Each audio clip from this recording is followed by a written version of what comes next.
할렐루야. 오늘 이 새벽에 하나님의 전에 나오신 모든 성도님들의 삶 가운데 또 영상으로 함께 하시는 귀한 성도님들의 삶에 주님의 충만한 은혜와 능력의 역사가 있게 되어지시기를 간절히 축원합니다. 오늘은 누가복음 7장의 말씀을 통해서 누구든지 나로 말미암아 실족하지 아니하는 자는 복이 있도다 라는 제목으로 은혜를 나누겠습니다. 복음서를 보면 예수님의 공생애를 준비했던 위대한 신앙의 인물들이 나옵니다. 바로 세례 요한이지요. 요한은 구약의 마지막 선지자로 불려집니다.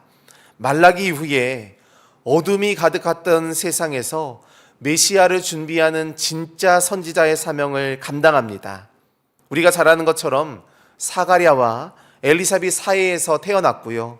마리아와는 친척 관계였지요. 광야에서 낙타 털옷을 입고 메뚜기와 석청을 먹으며 금욕적인 생활을 하면서 하나님의 부르심을 준비했습니다. 요한의 메시지는 예수님과 똑같았지요. 회개하라, 천국이 가까이 왔다.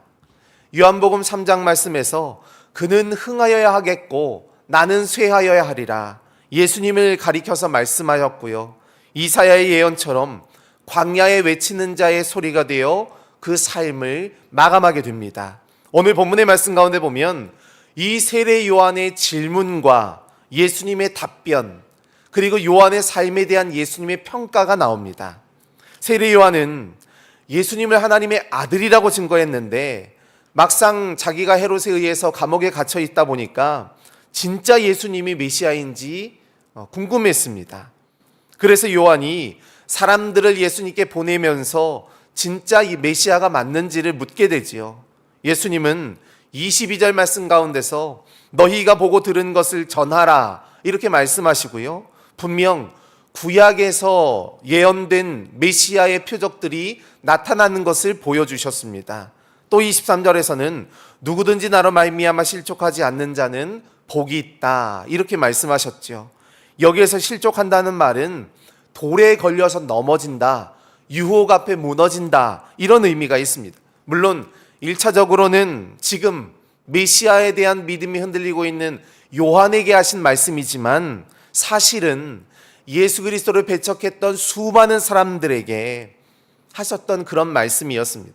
그러면 오늘 본문이 우리에게 주는 영적 교훈이 무엇일까? 말씀을 통해 살펴보고 기도의 제목을 삼고자 합니다. 첫째로 의심을 믿음으로 이겨라입니다.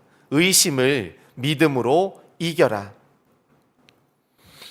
예수님은 안식일의 율법을 강조하는 바리새인과 서기관들의 함정에서 벗어나셨습니다. 또 산상수훈의 말씀을 통해서 하나님 나라의 영적 가치를 설명하셨지요. 6장의 이야기입니다. 7장에서는 백부장의 종을 고치셨고 죽었던 나인성의 과부의 아들을 살리셨지요. 아마도 요한의 제자들은 예수님이 요한에게 세례를 받으신 이후에 관심을 가지면서 지켜보다가 요한이 헤롯에 의하여서 감옥에 갇히고 나서부터는 아마 예수님을 따라다니면서 예수님이 어떤 일을 행하시는지를 지켜봤을 것입니다. 그리고 예수님의 사역을 보면서 깜짝 놀랐지요. 요한의 제자들이 감옥에 있는 요한에게 모든 것을 알렸고요. 요한은 제자들 중 둘을 보내어서 오실 그이가 당신이 맞습니까? 우리가 다른 일을 기다려야 합니까? 묻게 됩니다. 요한은 예수님께서 당장에 불의의 세력을 청산하고 하나님 나라를 건설하면서 자기도 풀려날 것이라고 생각을 했었지요. 그런데 상황은 변한 것이 없었습니다. 도리어 많은 사람들이 예수님을 대적하거나 배척하는 것을 보면서 무언가 불안해지기 시작했던 것입니다. 결국에 예수님이요, 실족하지 않는 사람이 복이 있다 이렇게 말씀하시지요. 인생의 수없이 많은 유혹과 위기와 어려움, 외부적인 문제와 의심들이 생겨난다 할지라도 흔들리지 말고 믿음을 지켜내는 것이 진정한 축복이라는 사실을 말씀하고 있는 것입니다. 세례 요한처럼 인간은 때로 고난과 어려움을 만나면요, 하나님의 계획을 의심하게 되는 것입니다. 그런데 예수님은 눈에 보이는 기적보다 말씀에 대한 신뢰, 흔들리지 않은 우리의 신앙과 믿음을 더 강조하셨다는 것입니다. 말씀을 통해 힘을 얻고 반석 위에 세워진 신앙을 통해 어떤 풍랑과 고난이 찾아온다 할지라도 흔들리지 않아야 한다는 것입니다. 세례 요한이 예수님의 길을 예비했던 선지자라고 한다면 사실 우리 모두는요, 실제로 예수님을 믿고 하나님의 거룩한 자녀가 된 천국 백성이 된 하나님의 백성이라는 것입니다. 우리가 흔들리고 있느냐와 상관없이 하나님은 언제나 우리의 모든 삶을 사랑으로 인도하시고 여전히 우리를 돌보아 주시며 함께 하여 주시는 줄로 믿습니다. 지금 우리가 세상의 상황과 환경과 삶의 여건 속에 흔들린다 할지라도 우리는 연약한 존재이기 때문에 너무나 당연한 일이지만 그렇게 흔들리는 나 자신을 보는 것이 아니라 여전히 우리를 사랑하시고 인도하시며 함께 하시는 주님을 기대하며 바라보며 나아갈 때 놀라운 위로와 소망이 우리의 삶 가운데 임하게 하시는 줄로 믿습니다. 오늘 이 분명한 믿음과 신앙으로 날마다 하나님의 말씀 가운데 거하며 주님을 바라보며 승리하시는 저와 여러분의 삶이 되시기를 간절히 축원합니다. 두 번째로 목적이 있는 삶을 살라입니다. 목적이 있는 삶을 살라. 오늘 24절 말씀 가운데 보니까요, 요한이 보낸 자가 떠난 후에 예수님은 무리들에게 요한에 대하여 말씀하셨다 이렇게 이야기하지요. 너희가 무엇을 보려고 광야에 나갔더냐? 바람에 흔들리는 갈대냐?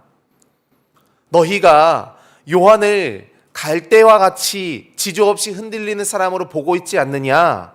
이런 의미인데요, 물론 아니라는 것입니다. 또 요한은 화려하고 사치스럽게 지내지도 않았고 자기의 삶에 진실한, 그러니까 하나님의 말씀을 그대로 세상 속에 드러냈던 위대한 신앙의 인물이라는 사실을 설명하고 있는 것입니다. 예수님의 평가죠. 세례 요한이 메시아의 길을 예비하고 또 예수님에게 세례를 베푼 유일한 사람이었습니다. 구약의 마지막 선지자였고요. 그래서 예수님은 잠깐 흔들렸지만 또 그 마음과 생각 안에 회의적인 마음이 있었지만 사랑의 눈으로 보시고 그의 위대함을 인정하셨던 것입니다. 실수하였지만, 넘어졌지만 그가 잘못되었다 말씀하지 않으셨다는 거죠. 왜냐하면 인간은 누구나 넘어질 수 있고 실수할 수 있고 쓰러질 수 있기 때문에 이런 연약한 인간의 상황과 삶을 누구보다 잘 아시는 주님께서 그를 이해하시고 수용하시고 받아주셨던 것입니다.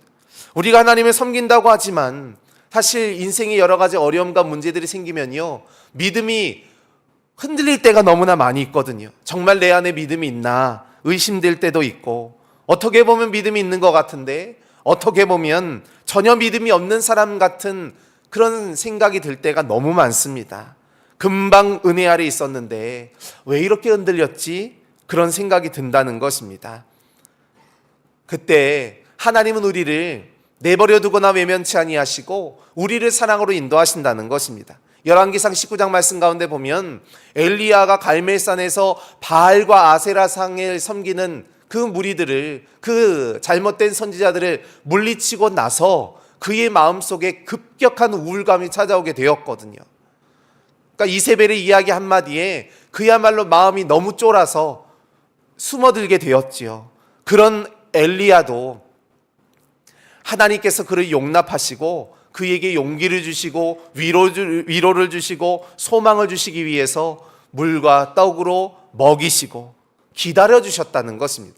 하나님은 이처럼 당신이 맡기신 사명을 우리에게 감당케 하시기 위해서 우리가 넘어질 수 있는 존재라는 것을, 우리가 연약하여서 쓰러지고 또 구덩이에 빠지는 연약한 존재라는 것을 아시면서도 우리를 기다려주시고 우리를 사랑으로 인도하시며 지켜주시며 함께하여 주시는 줄로 믿습니다. 그렇게 우리의 삶이 하나님 나라에 합당한 삶으로, 주님이 맡기신 사명을 온전히 감당할 수 있는 삶으로 변화되기를 기다려주시고 또 사랑으로 인도하시며 함께하여 주시는 줄로 믿습니다. 우리 각자에게는 하나님이 맡겨주신 특별한 사명과 역할이 있습니다. 그것을 감당케 하시기 위해 이 땅 가운데 우리를 보내어 주시고 하나님 나라의 하나님의 뜻에 그 목적에 합당한 삶으로 우리를 직접 이끌어 가시고 인도하시며 함께 하십니다. 오늘 이 분명한 믿음과 신앙을 통하여 날마다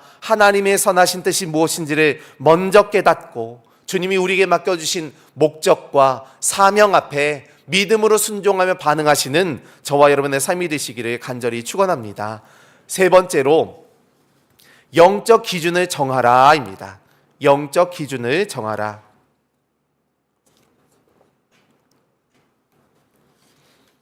오늘 본문의 예수님은 세례 요한을 평가하십니다. 요한은 선지자보다 훌륭한 사람이다.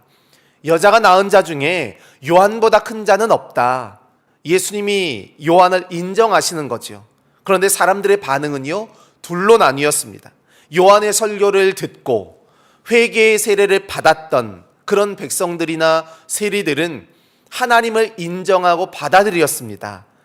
그런데 회개의 세례를 받지 않고 또 말씀도 듣지 않았던 그러니까 바리새인들이나 율법 교사들은요, 하나님의 뜻을 저버렸다 이렇게 이야기하고 있는 거죠. 바리새인과 율법 교사들의 입장에서 보면 요한을 인정하고 회개의 세례를 받는 것이 자기의 죄를 인정하는 일이나 마찬가지이기 때문에 공동체, 그러니까 바리새파 아니면 유대교 그리고 율법 이런 정체성의 큰 위기가 되는 것입니다. 마지막 자존심에 자기들을 마치 이방인들처럼 더러운 죄인으로 인정할 수가 없었던 것입니다. 이 모습을 보시고 예수님은요, 죄인과 세리는 의롭다고 하셨지만 나머지는 하나님의 뜻을 저버렸다 이렇게 평가하신 것입니다. 그러면서 장터에서 노는 아이들의 모습에 빗대어서 설명하시지요. 오늘 32절 말씀 가운데 보면 우리가 나오고 너희가 나옵니다. 여기에서 우리는 바리새인과 율법교사라면 너희는 예수님과 요한을 의미합니다. 우리가 피리도 불어주고 곡도 해줄 테니까 쓸데없이 고집 부리지 말고 우리랑 같이 놀자. 우리가 진짜다. 그러니까 예수님을 자기들에게 맞추려고 한 것입니다. 그러면서 요한처럼 광야에서 금욕적인 생활을 해도 트집을 잡고 예수님처럼 많은 무리들에게 복음을 전하고 함께 먹고 마시는 것도 못마땅합니다. 자기들과 함께 하지 않고 자기들의 의견에 맞추지를 않았으니까요. 지금도 이 세대는 예수님의 말씀에는 관심이 없고 구원과 진리마저도 자기들 장단에 맞추라고 이야기하죠. 세상은 언제나 그렇게 자기들의 영역을, 자기들의 주장을, 자기들의 의견을 우리에게 강요하고 강조해 왔다라는 것입니다. 그런데요, 복음은 그럴 수가 없는 것입니다. 복음은 진리이고 복음은 기준이고 복음이 우리의 인생의 유일한 목적과 목표이기 때문에 그렇지요.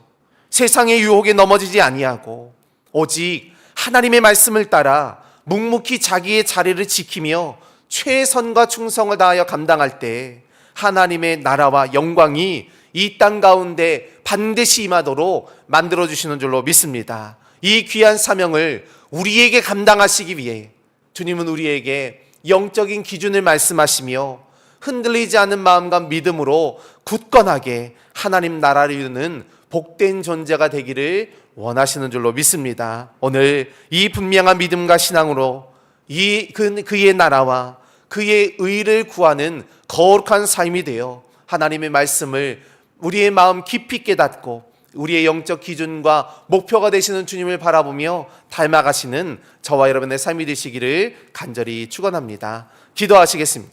사랑이 많으신 하나님, 은혜와 은총으로 되드는 모든 삶을 인도하시고 날마다 놀라운 은혜와 평강으로 우리의 삶 가운데 함께해 주심을 감사합니다. 주님, 어떠한 세상의 유혹과 환난과 고난 가운데서도 흔들리지 아니하고 하나님의 말씀 가운데 거하며 성령의 충만함 가운데 쓰임받는 복된 삶이 되도록 역사하여 주시옵소서.